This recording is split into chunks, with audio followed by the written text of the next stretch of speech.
আসে। একসাথে মিলে সব ছেড়ে বলে, চিৎকার করে তোলে। 3টি বর্ণ রয়েছে জানানো জাতীয় পতাকা জুড়ে। শ্রেণীর পিছনে বেঞ্চের কোণে শিশু ছিল এক বসে। পতাকার মাঝে 5 রং আছে, বলল সে মৃদু ভাবে। তার কথা শুনে বাকি শিশুগণে এসে খায় লুটোপুটি। শিক্ষক রেগে বললেন হেঁটে, বোঝাও কি করে 5টি?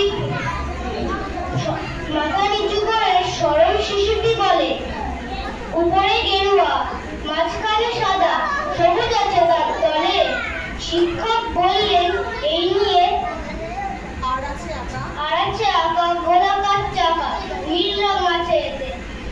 শিক্ষক বললেন, এই নিয়ে তবুও হচ্ছে 4টি।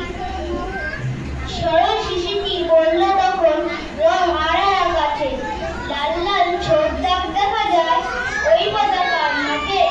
বাবাকে যখন আনলে ওরা কফিনের ঢাকা খুলে, জড়ানো রয়েছে দেহখানা পতাকার ফুলে। রক্তের দাগে ছিল লাল চোখ ওই পতাকার মাঝে। সরল শিশুটির জবাবখানি কাঁপিয়ে দিল বুক, অশ্রু এলো নয়ন।